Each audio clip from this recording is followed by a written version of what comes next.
Da-da-da-da! Sweet. All right. Let me know if you can hear me okay. I am pretty sure that that's working. Hello, testing, testing. I moved my mic so that hopefully, it works better. There we go. And it should, hopefully. So if you can let me know in chat. Awesome, Amy, thank you. I appreciate you letting me know so that I don't go a whole 10-minute rant and then come up to the end and be like, oh, I have no idea if anybody heard me. I'll maybe move that out of frame more, but this will work too. Nope. There. Aha. Now you cannot see the mic, but it is right here. Because it's not in the normal spot. I keep moving things for filming all of the good stuff that I'm doing for you. But yes, on that note, secrets. Shh, quiet. All right, it's going to be a fun one today. So there was a Briar April Fool's thing. They did their April Fool's joke, which was a Palomine, which is kind of it was an interesting custom Palomine, that's for sure. Let's see if we can find it for you guys. So they did that. The April Fool's Day blind bags are starting to arrive. I'm not in the right area. We're just gonna maybe min them. Okay, we're gonna go to Briar's Facebook page because that's gonna be a lot easier to navigate. On. Let's see what I'm doing. So it's not.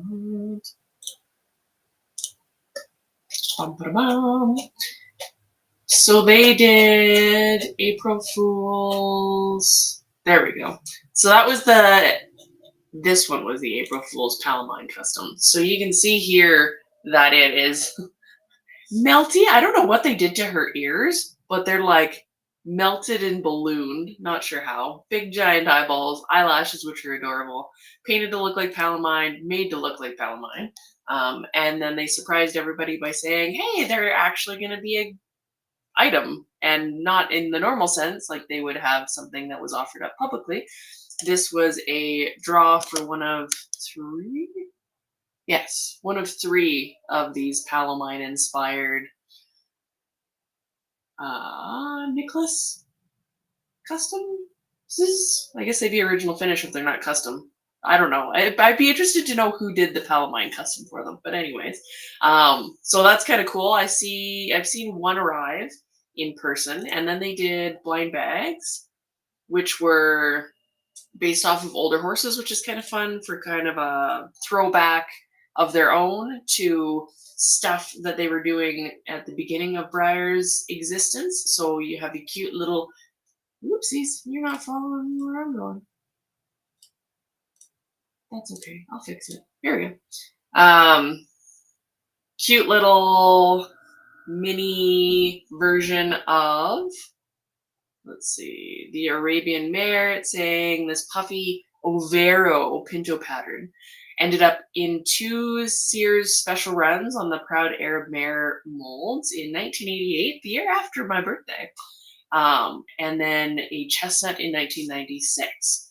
And then they have the mini Halii, which is the Palomino. That's on the mini shrunken Indian pony mold. So released in 1996, special run Indian pony model Palomino Appaloosa color. Ended up being a bright lemon yellow, which has kind of been a popular one for people to collect. They have the mini spotted Belgian, which was done in the 80s. This is on the mini Yorg, which is super cute. Seems like people are trying to scramble to find him to complete their Yorg, mini Yorg.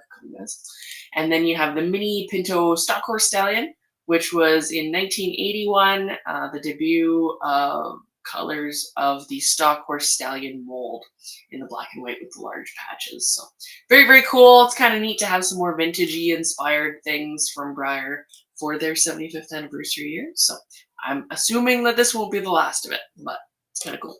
So that's what's been going on with Breyer stuff. They have their Breyer Bootcamp novice show stuff they just released a little bit ago. You can find that on their website. It's all exciting.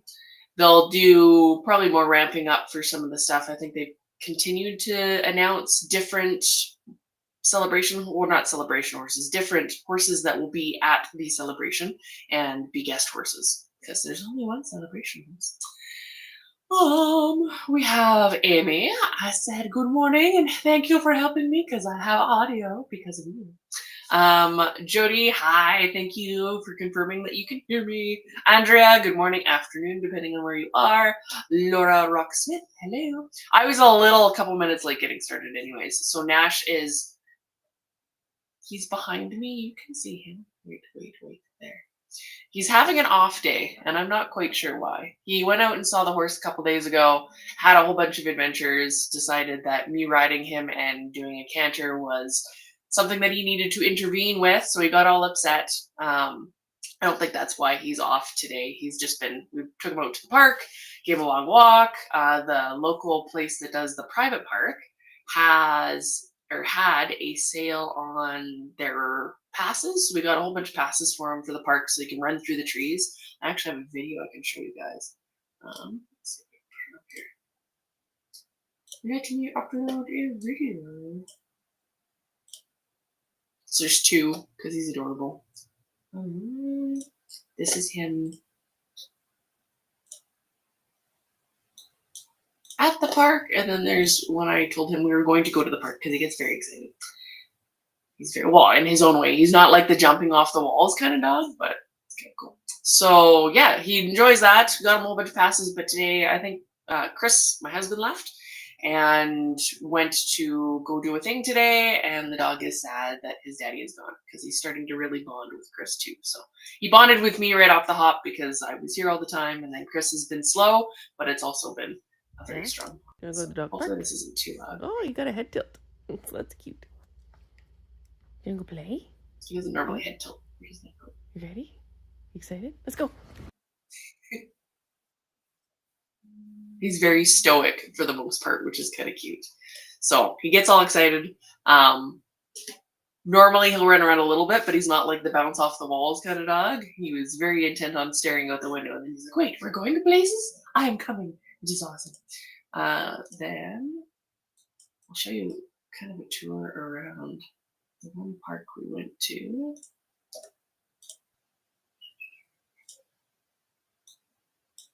I'm selecting the wrong thing every single time I go to click the thing. So this is a quick run through of one of the parks. So hopefully it doesn't make any of you dizzy. I did a fast thing. So it's a kind of a loop you can do and running in and out of the trees. He loves running in and out of the trees and doing his thing. So I'll just walk the circuit consistently, and then he'll run in through the trees and have a fun time. And then they have the gates so you can go in and out. But it's private so that you don't have to worry about other dogs and whether or not they're properly socialized or listen or you're going to have a problem. But they have a nice double gated area so you can come in, sort yourself out, let your dog out, and then do the same when you're leaving, which is quite nice. And they have treat areas, they have open field areas, they have agility areas, they have indoor, outdoor. There's ones that are mixtures of field and trees. There's different kinds of trees. So it kind of depends on what you're into, which is kind of cool. He loves that. And then I want to show you guys something cool I saw born. So Turbo's birthday is a week yesterday. Yeah, next Saturday is probably the better way to put it. So I ended up finding a saddle that actually fits him, which is exciting. So he is modeling it there and like, oh my God, I have to work? What the heck? I was getting him used to wearing a saddle again because it's been a little bit. We haven't had a proper saddle for 3 years, maybe. I've been riding in bareback and a bareback pad, which has lots of padding and is wonderful. But we were back in work as of about a week ago. So he's going to start getting in shape. I went out and saw him yesterday. I'm going to have a little birthday thing for him on Saturday. So I'll maybe try and film some parts of that for you and getting a treat or something because he's awesome. He will be 21 years old, which is wonderful. And he's doing really good other than being a little chunky. But we're working on that. Then this lady was a mare that I found out there, and I, weirdly being that model horse person that we all are, was like, oh my god, her color's so cool. Can I take photos specifically of her belly and her udders? The owner was like, I don't understand, but okay. So this mare is a paint cross something or other. I can't remember what she said it was crossed with, but it is a paint. And so there is the under chin kind of Sabino-y, Overo-y thing going on. It's definitely Tobiano. I didn't get a full shot of the whole horse, unfortunately. She's very, very pretty. Very, very chill horse, which is kind of cool, but it's the belly that is specifically interesting. So check this out. There's normal Tobiano going on the top, and then kind of on the legs, you could kind of be like, that's a Tobiano. And then underneath her inner thigh, her whole inner thigh on both sides, and her udder is all white, which is crazy. I don't know. Maybe I just don't see that often, where it's a weird broken Tobiano like that. And then I took a picture of her underneath because you have to. You're a mom horse person. Look! Weird, hey? So it comes down her belly, and then it fills out her udders and her inner thigh, and then it flips to the outside and then continues down. So I don't know if you guys know if it's maybe like a frame or maybe a splash something in there somewhere, or it doesn't look Sabino-y because it's not Sabino-y. That's weird. I don't know. It's like a weird repressed frame thing, but very, very cool. I thought it was really, really neat, and very cool. I'm just saying hi to a couple people. Hi, Chelsea. Long time no see. How are you? Not busy doing things so you can watch, and it's a cool day to actually watch because cool pony underneath. And I'm gonna try with my reference photos that I'm gonna put on the site to have ones of things that you can't easily Google, because we know how that goes when we're trying to look for reference photos. But that, and then I'm going to go over in a minute all of the, well, not all of them. There's so many different mistakes you can make in sculpting, but I wanted to cover some of them today and kind of how to work around them, which is kind of fun, kind of cool. Hopefully you enjoy it. I had some prep and I'm excited to show you. So we have Kimberly. Hello, Kimberly. Brenda, good morning. Carol, good morning. Everybody's saying hi, Nash. Andrea says Stone Unicorn Day releases are amazing. I think I saw vaguely. Oh, that's not. There's a peterstone.com that is jewelry, if you did not know. I can't not show this. It's kind of funny. I typed in the wrong thing. That guy looks like, oh my god, it's an AI version of frickin' Loki. Hiddleston. What? Okay, that's weird. Alright, we're gonna go. I can't afford Peter Stones in my original finished budget, so I don't generally look. It's stonehorses.com. Where are the unicorns? Where are they? There's a unicorn cow. They always have. It's so hard to even keep up with Stone because there's 5 million new things a day. There's a unicorn there. There's a unicorn there. Their design a horse stuff, dinner tickets, with a factory tour apparently. If you do the country fair, I'm not sure where to find their stuff.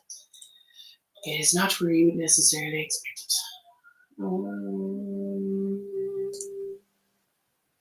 Auctions?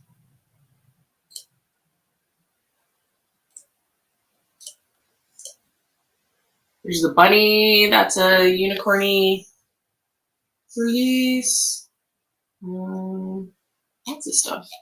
Going for lots of money. See, I don't have that hanging around for a unicorn in my budget right now.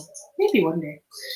I think they posted some of them on their Facebook page, but I'm gonna get lost and it will take a lot of time. So I will leave it there for now. But if you want to check out Stony Unicorn things, they had stuff that they posted, I think, to their Facebook page and maybe Instagram. Check it out. Unicorns are always fun. And the International Day of the Unicorn was a few days ago. I can't remember which day they had it on, but I was gonna post a thing and then I got distracted because I was doing saddle shopping things. So anyway. Andrea says, "Hi Nash, I miss my puppy. Aw, we'll give him hugs for you and cookies. But he's just sleeping right now, so maybe later." Da, da, da, da. Carol says, "Window stare going on here right now." Andrea, "Love that there's a rentable private dog park. We need more of those in the world." I agree, and it's really nice. It's a little on the pricey side unless you find sales, but if you split it with someone, which is how most people do, then it's like 15 to 20 bucks depending on what you're doing American. There's a half an hour slot and then there's an hour slot, and you can go and do whatever, which is very nice. Oh, and it's nice and clean, nice and quiet, out of the way. I like it. Let's see. Amy says, "The mayor is cool looking." Jody says, "Happy birthday to Turbo. He's going to be very cool." Tobiano Splash. Yeah, that's kind of where I'm leaning, is maybe Tobiano Splash. But I don't know. I'm not a genetics person. It just was like, that's neat and weird. Can I take pictures? She's a Briar Vintage Pindo, pretty much. Amy says, "Probably easier to find it on the Facebook page."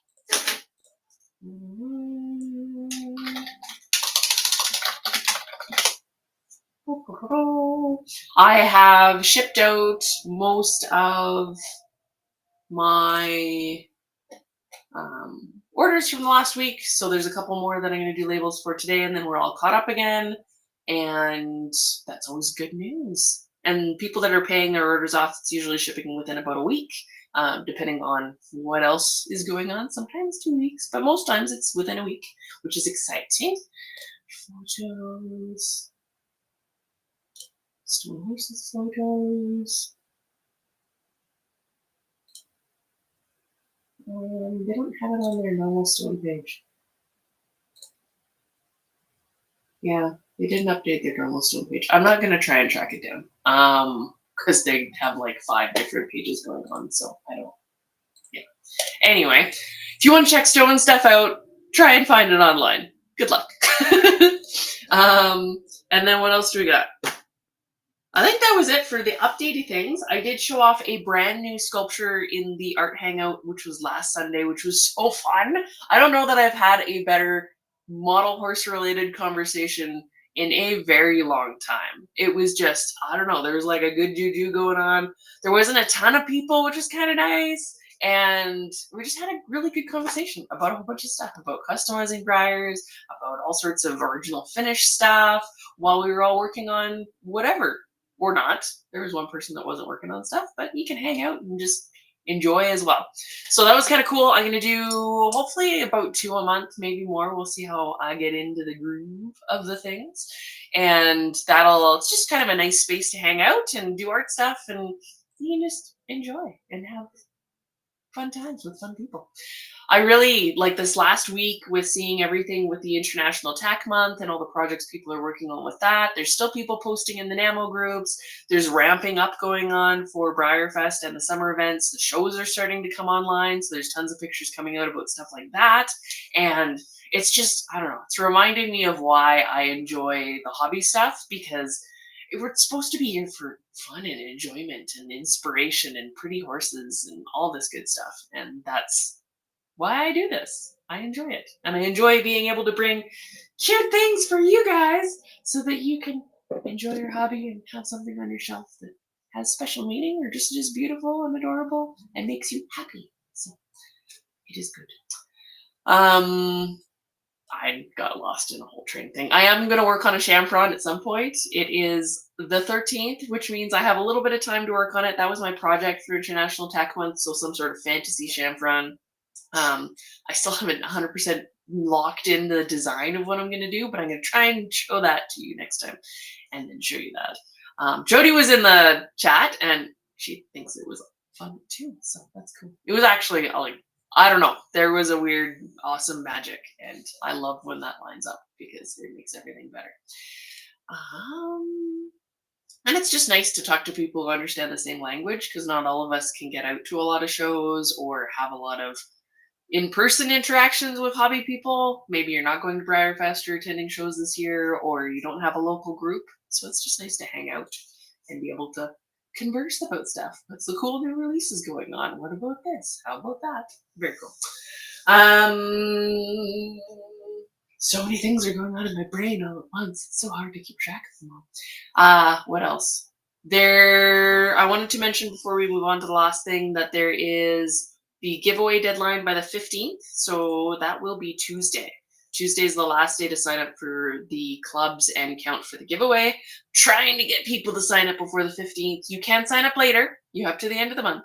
But this allows me to plan for what all I need to get done in order and make sure everything is on time and running smoothly. And there's no issues with I only ordered like half the stickers that I needed because a whole bunch of people joined at the end, trying to plan for like contingencies. But I also don't want to have 5,000 more things that I need than would be needed. So if you could, there's the extra giveaway thing just to kind of put a little bit of extra happy in your pocket if potentially you're drawn and you sign up and make my life slightly easier. So thank you for all of those of you that have signed up already. I greatly appreciate it. And I've gotten lots of feedback saying that everybody's loving stuff on the site.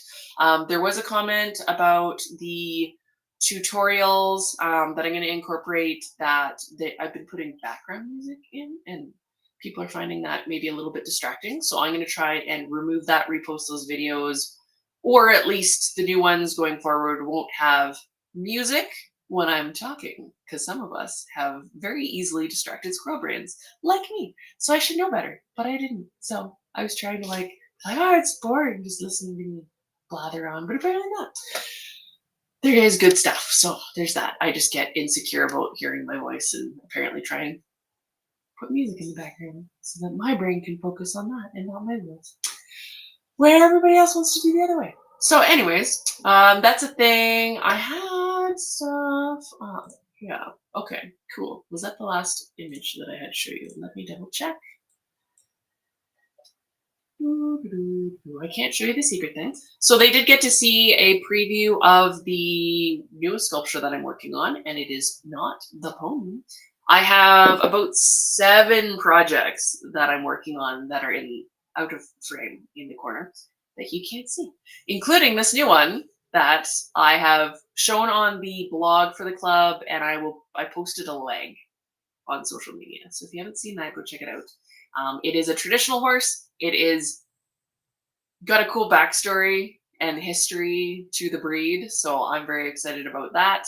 I have some plans, but we're gonna leave it at that. I will show a little bit more of it very soon. We're doing it again. It's either accents or I can't talk. One or the other. I'll be showing something more of that coming soon publicly, so stay tuned for that. All right, on to the common mistakes in sculpting ponies, because this is what I do. I paint them too when I do other stuff, but kind of sculpting is my thing. I've been posting some of the throwbacks. So you saw the braided guy that I showed last week, and then there was a Wyatt for this week. Let me just pull him up.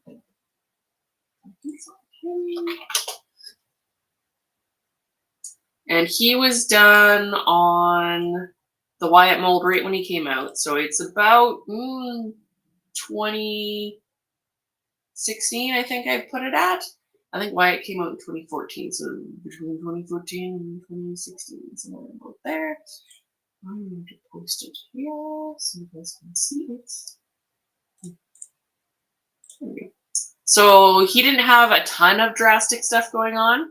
He had new mane, new tail, moved his legs a little bit, tweaked his face a little bit, and repainted them, which is kind of fun. So it's kind of cool to see how drastics really affect stuff, kind of the middle amount of customization. So something like the David where he's recognizable, but there's a lot of stuff done to him, like the whole neck, most of the face.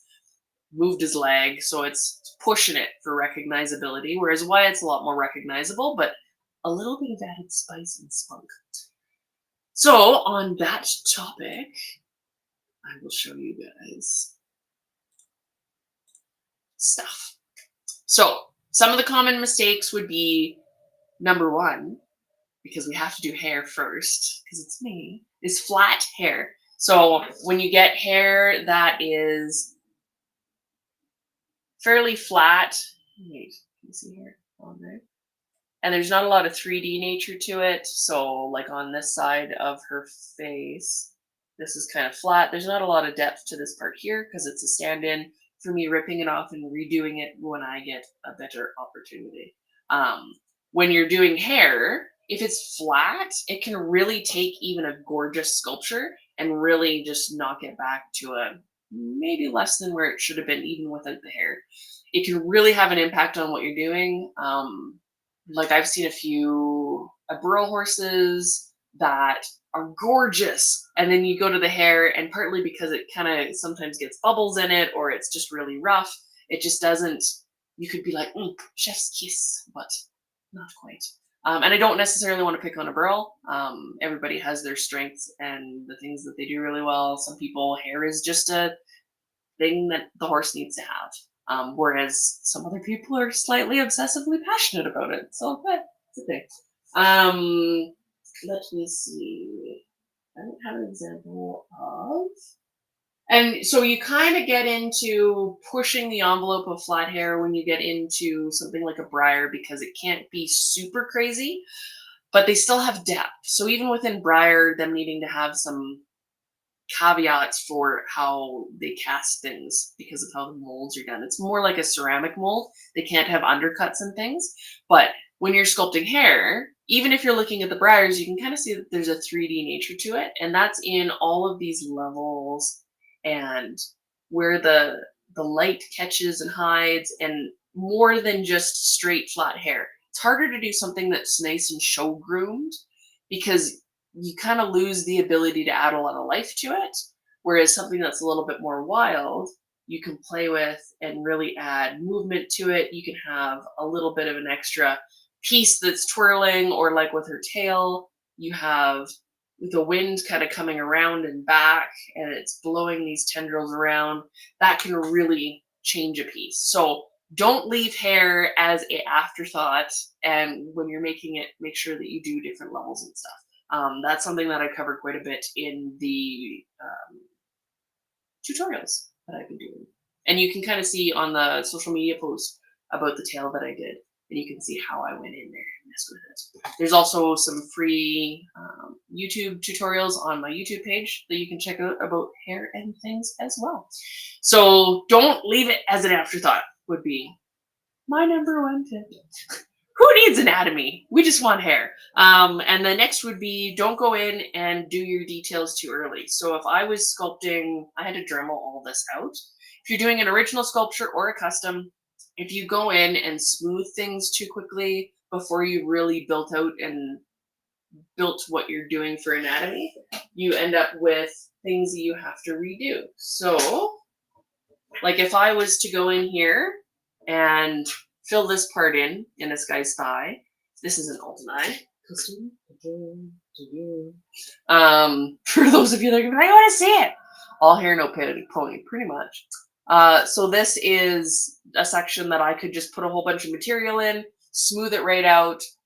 And especially if this is in your bulking out stage of really like you've just put a neck on it, you've just filled out some of the bum.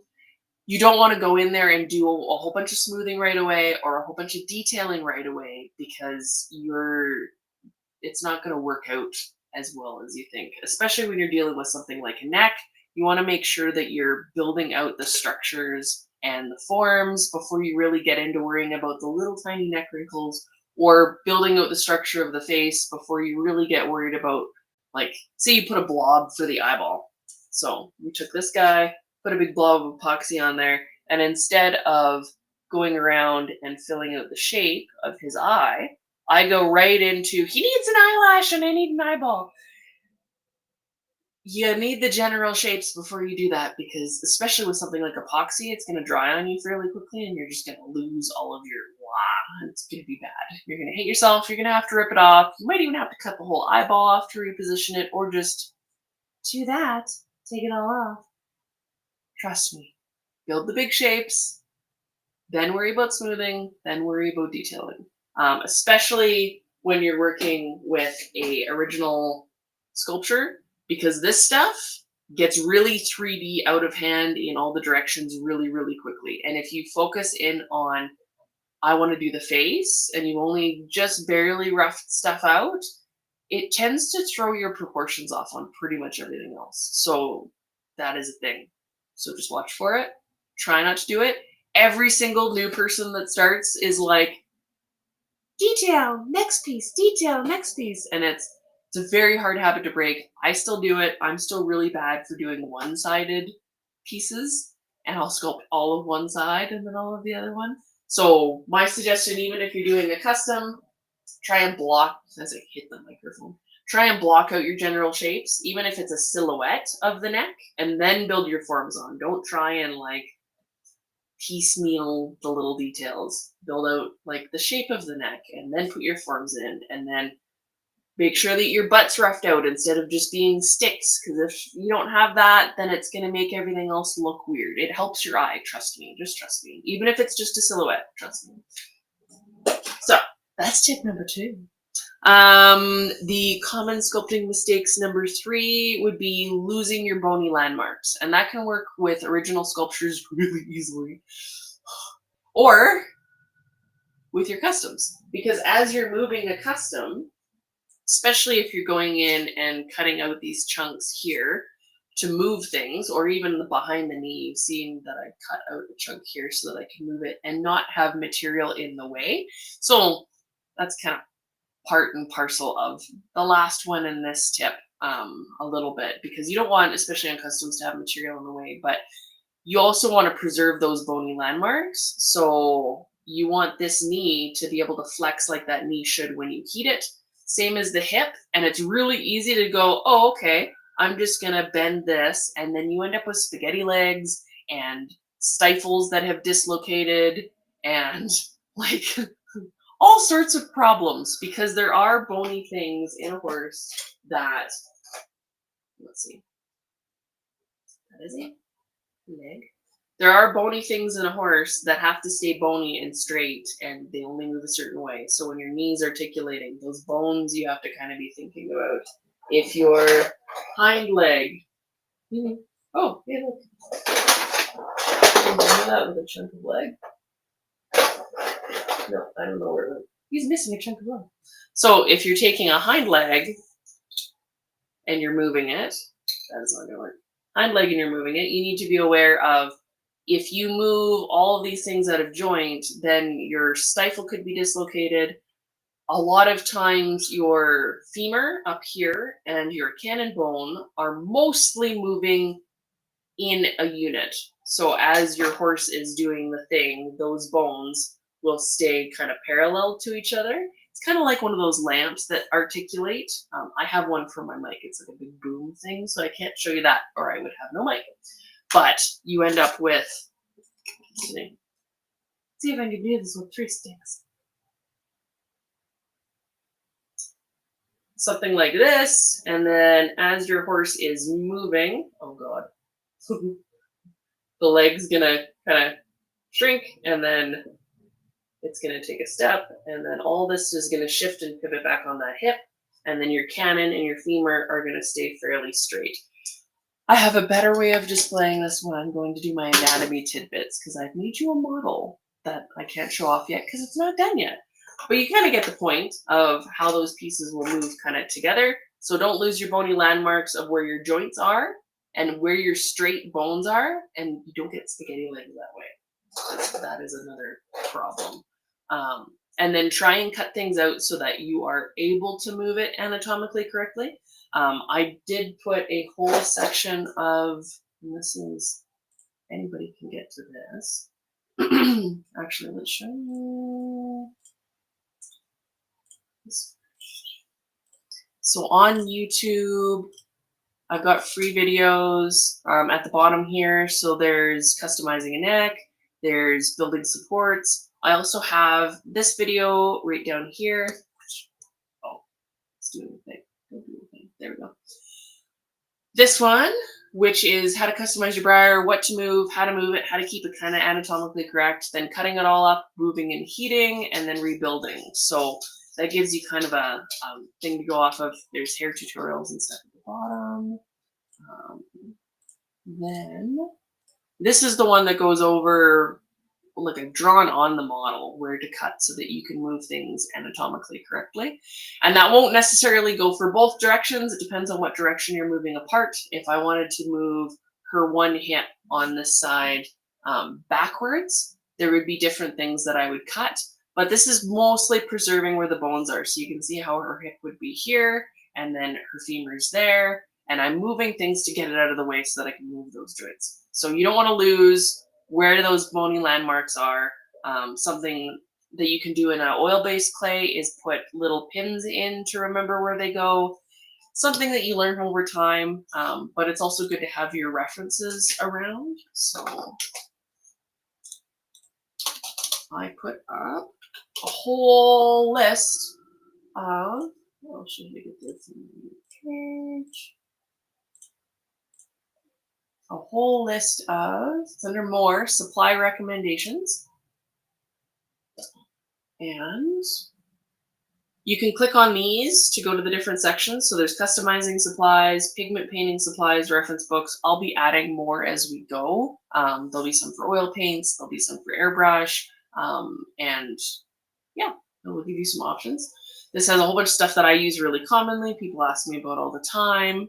But if you go to the very bottom or you click on reference books, it will magically take you there. These are all my favorite anatomy books and why. It's really good to understand what's going on underneath the surface. This first one, the Ellenberger book, is the one that I have and I use for everything. I even have it out. I'm going to laminate it. I've scanned the pages. I've mirrored them so that I can use both sides really easily. And this isn't an example of a mirrored one, but it's an example of some of the anatomy you can use. If you mirror it, you can see both sides. You just grab your mirrored page and you can go to town, and you don't have to worry about your brain needing to flip things because we don't need to make it harder. We should just work smarter. Something like the How Your Horse Moves books are great. This horse movement book is really good because it actually shows you where those muscles go so you can really understand what each muscle does. And then when they're flexing, like a bicep, which mine aren't that big, but it's okay. When you're flexing a bicep, it gets bigger. So flexing a muscle gets bigger. When you're stretching it, it gets thinner. So understanding which muscles are working, you can understand where it's going to bulge, or you can look at a reference photo and go, oh, that's what that muscle is. There's tons and tons and tons of books here. There's ones on movement. There's ones on generic sculpting and casting. There's ones on color. There's a dissection book if you're queasy, just keep going. Conformation. All of these are good, and I, in the descriptions, tell you kind of why I like them or I don't like them. So have fun. Check them out. If you like something that is cool, hopefully they help. I know a lot of people, I love books. I've got a whole giant shelf of tons of them. So this isn't my extensive collection. These are just the ones that I use most often. So geek out a little bit over horse anatomy books. I realized how many I had when I was doing some of the references. I'm like, oh, okay, there's too many of these.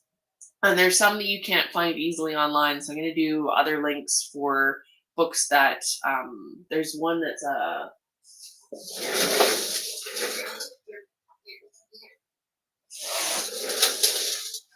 one's like this one. You can't find it on Amazon. You have to buy it right through the website. This is the Atlas of the Equine Musculoskeletal System by Dr. Veterinarian Ivana Reddick-Lang. This is the second edition. It has some of the overlay anatomy stuff, which is really helpful. It has some really cool... Where is it? This is going to turn into like horse... See, when you flag that many pages, how are you supposed to find the page you need to find? There is a whole bunch of dissection stuff in this book too, if that makes you queasy. don't buy this book. Or, well, no, there's enough dissection in here, and it's not really bloody, but yeah. So stuff like this, where it shows you the overlay of what the muscles are, then it shows you that same limb moving. So you can kind of see in 3D, as much as you can on a 2D surface, what is going on, and they have really good shadows so that you can really see which muscles are kind of engaging at which, like as the limb moves, which I quite like. It is very, very cool. I can't remember how much I paid for it, but it's got some really, really cool stuff. And this is a dissection, so don't look if you're queasy. It shows you really kind of what's under the surface, breaks everything down piece by piece, so you can really see what is happening under the skin. And I did do a full body dissection myself on a full horse, and it was very, very helpful to understand what's going on. Not for the faint of heart. It does smell. The horse had to be put down because it was suffering from a neurological problem. So it wasn't like they took a horse that didn't need to be put down. He was really struggling, unfortunately.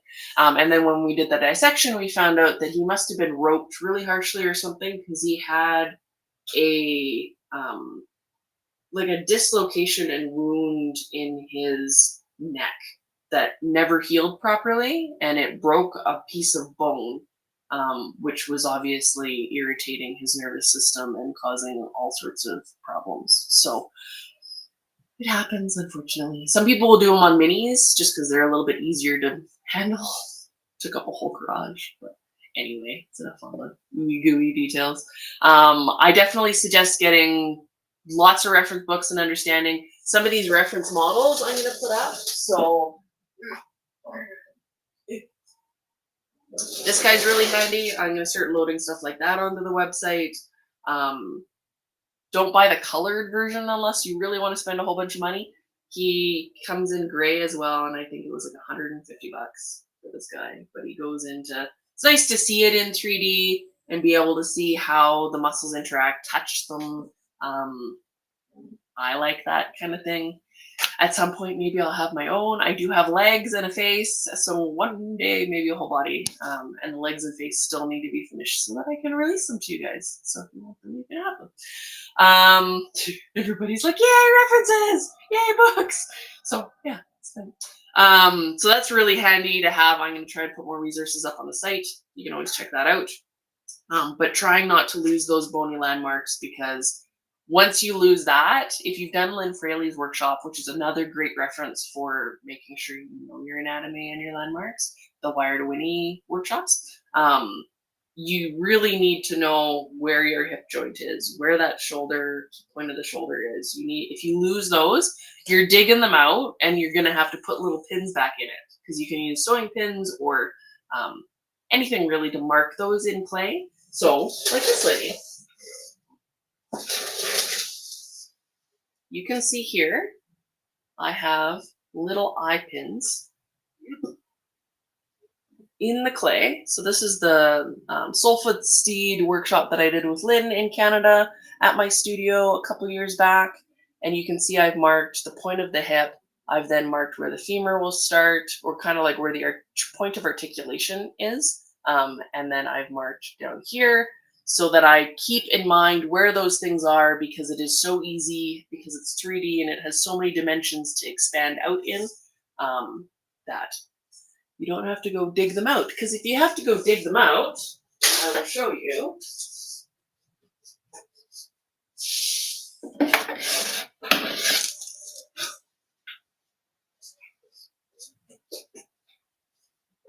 It becomes carnage.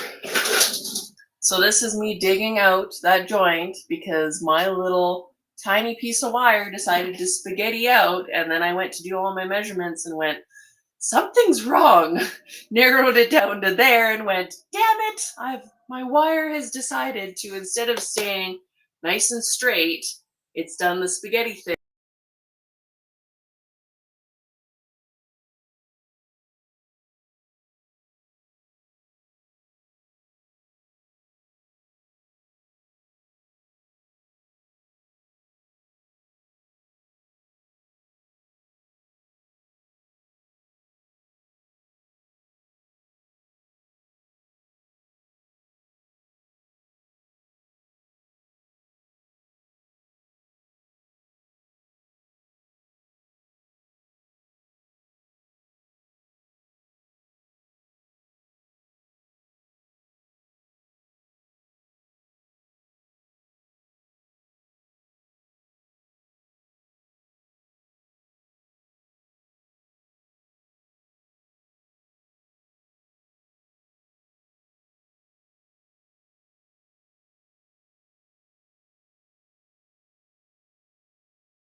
Okay, sorry.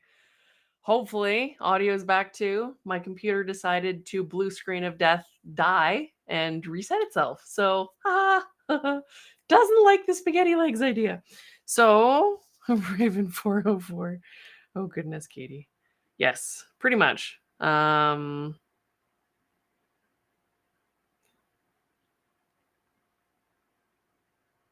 just gonna say that it's gonna pop up here. All right. So, sorry about that. Thank you for hanging in there. And thank you to Restream for not dropping my whole stream while my computer decided to reset. That's kind of a cool feature. So, yeah, I was going to show you, if you have to dig out your joints, this is what it looks like. So, this wire, instead of being nice and straight, decided to warp and turn into spaghetti and do something like that. So, when I went to measure him, I realized there was something wrong and I figured out it was in here. And so now I have to dig everything out in my nicely, pretty not far from done sculpture. You can see I've added a little belly because he's chubbier. He's kind of an idealized version of Turbo. It was supposed to be a portrait, but his legs are so short. So it's like idealized Turbo with slightly longer legs. If he was a barrel bred instead of a cutting bred quarter horse. So yeah, this is the result of what happens when you lose your bony landmarks. So you fill in everything, you start smoothing and detailing, and then you have to go dig everything out because, man, and he fell and totally smushed his one leg. You can see the carnage. There is absolute carnage. Which sucks because he has really nice legs. Anyway. One day we'll have a Turbo, an idealized, romanticized Turbo. So don't lose your bony landmarks. It is crappy no matter what you're doing, whether it's a custom or original sculpture, whether that's an epoxy, magic sculpt, a Baves, doesn't matter. It sucks. Don't do it. So get your anatomy books, know where your landmarks are, how to see them in your reference photos, which I'm going to show you guys how to do eventually. It's part of my anatomy journey I'm going to take you on with magical sparkles, because yes, and Turbo with his anatomy tidbits. It's going to be so fun. So excited. And my science coat. I have a science coat. Yeah. So yeah, don't lose your bony landmarks. And then we have decoupled anatomy. So I was kind of talking about the stifles. It kind of rolls in. This is technically another whole point. I've gone through probably more than just 5. But having your femur, whoa, it's mirrored. No, I messed it up again. What? How do I get it wrong twice? It's like the USB thing where you put it wrong. Okay, here. This matches that. See? So when you go from kind of your femur here down to your cannon bone, those angles, I can't get it on the camera very well. There you go. That equals that. These move together. They swing together. They will change an angle as, oh my God, how do I get it wrong? 5 times in a row.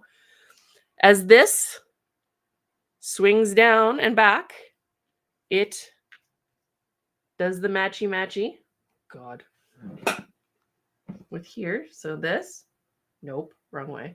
This is why it's mirrored. So you can see how this femur matches down here. So you get these pieces that if they're decoupled look really weird. Or if you were to have your shoulders stay back and everything else here swing forward, without that shoulder moving, and like the whole leg was extended out, it would look like something broke in his shoulder and it was like one of those really badly animated AI things where, legs go all the places, but there's nothing going on cohesively in the body to show it. So you can have the same thing happen in a custom where somebody's like, oh, I would really like for, what's a good example? I would really like for this horse to be standing. And then they just take this, cut it, make that leg straight. But the whole shoulder's forward. So then you end up with this weird, like, horse doing it doesn't work.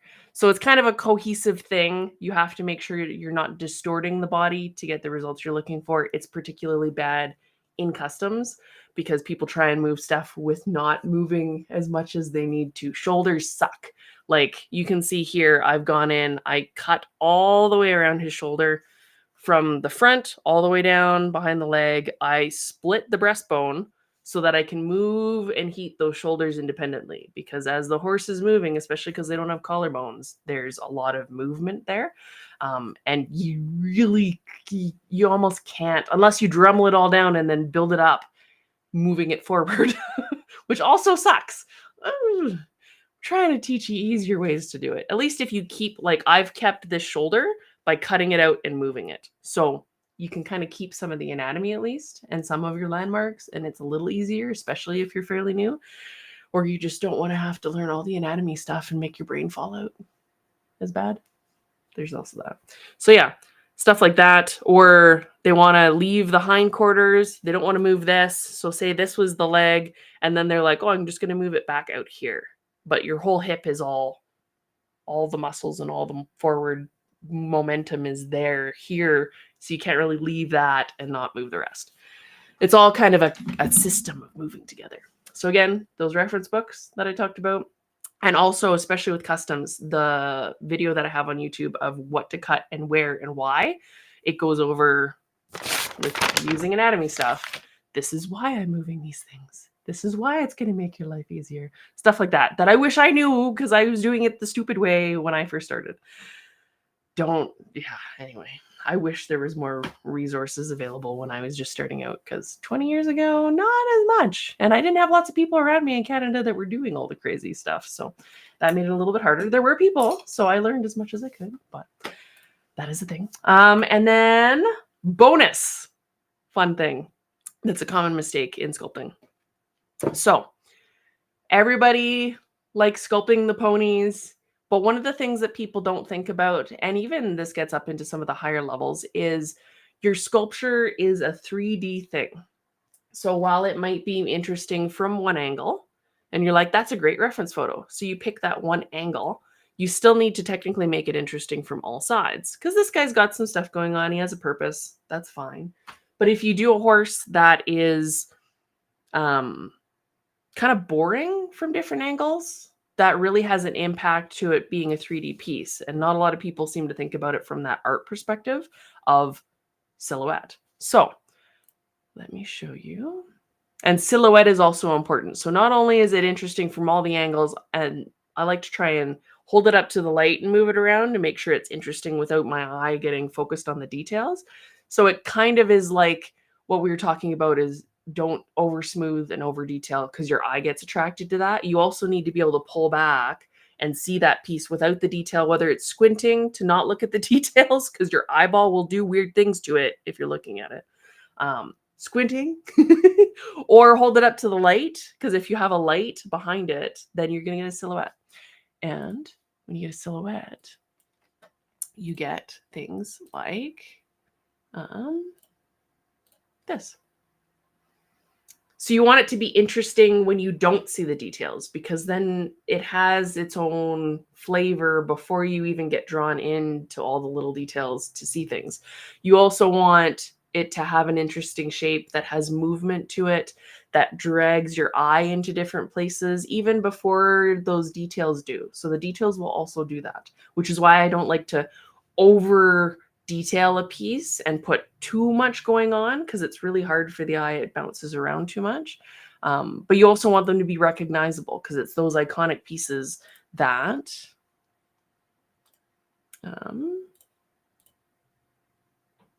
you can see in silhouette and immediately recognize. And so you can see how his tail leads back to his mane, and then his mane kind of flips around, but that one little tendril there's a couple little tendrils reaching out to catch your eye back, and how his leg kind of I didn't bring water. How his leg kind of brings your eyeball back around. There's a lot of movement going on just in the silhouette that's circulating your eyeball. And this will help you keep your proportions in check when you check your silhouette, but also make sure it's interesting from all angles. So we got a few more, because this is kind of fun. So here's Bombas. And he's kind of he gets a little bit lost in his hair, but that's where your details will kind of catch you and bring you back around. You can still see that there's shapes that really cycle you through the piece. Maybe a little bit in a different way than some of my other sculptures, but these guys, which are kind of iconic, this is the mini versions, but I imagine that you know who I'm talking about here. So you get Bucker, and he's got his stuff going on. So his tail flips your eyeball back to where the mane is, and then his heels kick out, but he's got the one foot that's curved, so that brings you to the tail. There's all sorts of interesting things going on. And then you get Bitty Biter in this case, where there's so many things going on with her. She is very interesting from all angles, but also very challenging to photograph and see. She's definitely more of a, you see it in 3D in front of you kind of piece. So is Juggernaut to a degree, but more so Biter, just because there's so many twists and turns. So to see that piece, she's one of those ones that from all the angles, there's always something new, it almost brings a different personality into it, depending on what angle you're seeing her from. She lives. Sorry. Goodness gracious. A Pegasus custom with a bad wing anatomy attached at the small points of the shoulder drive me bonkers. I've seen some crazy Pegasus. So that works for fantasy too. We don't necessarily know what they look like, but there's things that are pleasing to the eye, and then there's things that are possible, and it's all this crazy math. So Celine's saying composition is key for movement, but isn't that why we get a lot of similar pieces? How do you keep them unique? So that's in how you're assembling all the pieces together, the different tensions in what's going on, and then you're getting into details and that individual personality. So sometimes you can see it for, like with these two, you can see it from their silhouette that there's a difference, but it's getting into the details where you start to individualize, and then your style and everything plays into it. So it's not just composition, but I think composition gets lost for the realistic part of things, just kind of like hair does. It's the same thing. We're starting to drift away from that artistic component that really makes things exciting and fun and emotional and engaging, and it becomes more like a scanned horse, or you end up with something that looks more like a whole bunch of other horses. And I really like seeing the art in the artist, or the artist in the art. I said that the wrong way around. I really like, you can see the art in me. I'm crazy. But yeah, it really helps to be able to embrace that side, or at least understand why you do things compositionally. Even Tater, you get into his silhouette, and you can just tell there's like a calmness to it. It really feeds into the whole piece. So there are kind of at the same time he came out, there was a few others that came out. We all must have been keyed into the same muses that were feeding us ideas, hoping one of us would do it, and all of us did it. That's kind of how art things work. It's why you see for the Briar Customs contest, everybody, there was I think 3 or 4 artists that were using the exact same reference photo for Hamilton all at the same time. We've seen multiple sculptures come out of very similar poses at the same time. It's just a thing. I can't even count the amount of times that I've started working on something, like Darius, even when Takeshi came out, right? And it's like, oh, Merhorse. Well, I'll just wait on mine and I'll release it another time, or stuff like that. I can't even count the amount of times that that's happened to me. So it's a thing with the art world. And as artists, we need to just learn to sort it out. But you can see in his silhouette, he's got stuff in his tail that leads back. You can see the calmness in it. It's kind of cool, even with something that's not so dynamic.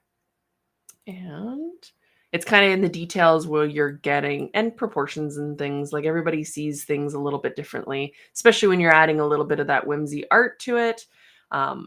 Different things that you focus on will get larger. I've seen a couple pieces from different artists where like the feet get really big for a while because they're focused on learning how the feet work. And that's why you don't do the proportions, the silhouette, and then do the details, because your brain will do that thing where it's like, I like the thing, or I'm learning about the thing, and it makes it bigger or smaller, or tries to like mess with it. Yeah, that's why we do it. This is the silhouette of the Finn Cobb, which is the Peter Stone mold I did for them. You can see in his silhouette, again, another nice calm one. There's the calming hair. He's kind of got a romance about him. It changes the feel, and you can tell from the silhouette. That's where, if you dial that in and then work on the details, it's just a whole new ball game. And the hair plays into that. It's not just your body. You can't just do the naked body. The hair is a part. The body's important. The hair is too. It's all in a package. That's why when you start seeing like Stone customizing things, and the hair can really change the whole silhouette. Sometimes it is like crazy amazing, and sometimes it's just you don't even recognize the mold. It's so different. So that's the power of the silhouette of the hair.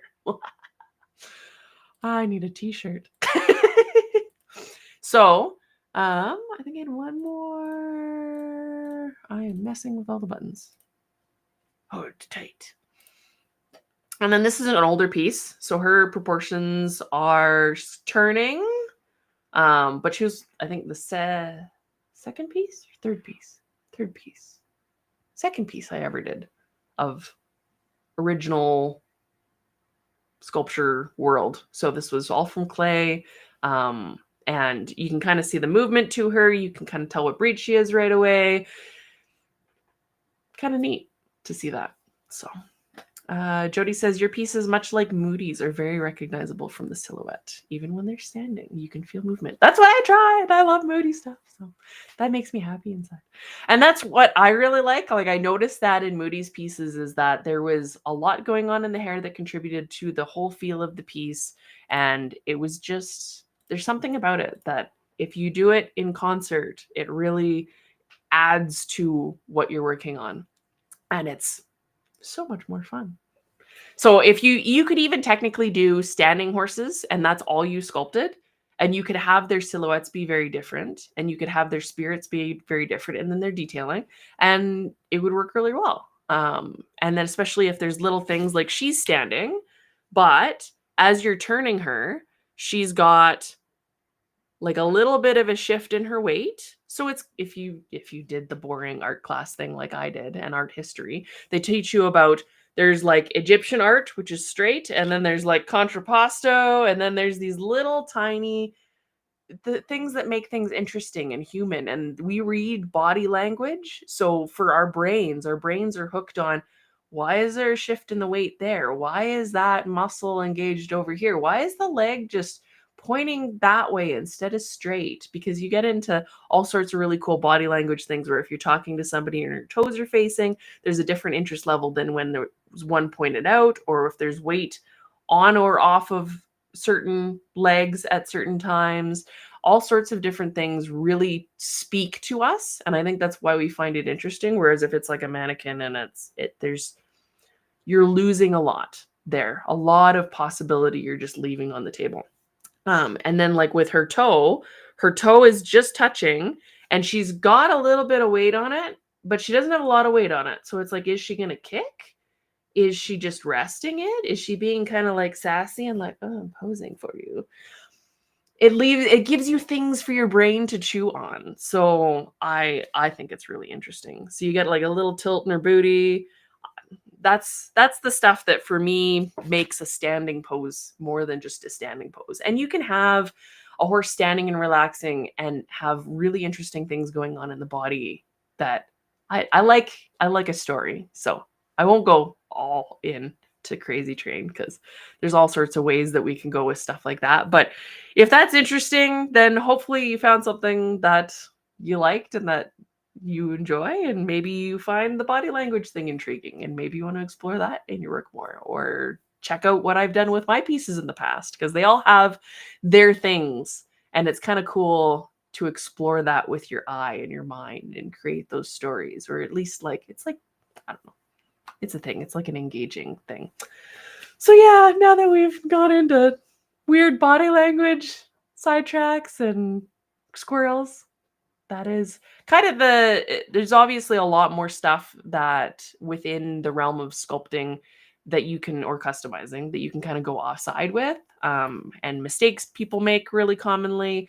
There's a lot of different ways that we can have things shift and change that we don't intend to, or do something like with her little lip kind of going a little bit sideways. My grandma had that like little shifty off-center smile, cheekiness going on. Stuff like that, the little things can really incorporate a lot into what you're doing. So, yeah, that is a thing. I have so many more things that my brain's like, say the things, but we can't be here for 5 hours. I actually have to go make cheese. So I'm going to leave you guys with those tidbits for today. If you're enjoying stuff like this in the streams, let me know. I will go back and timestamp these in YouTube. So if you want to go back and you missed stuff, I will have things linked so you can just click. Most of them are linked unless they're fairly all studio encompassing.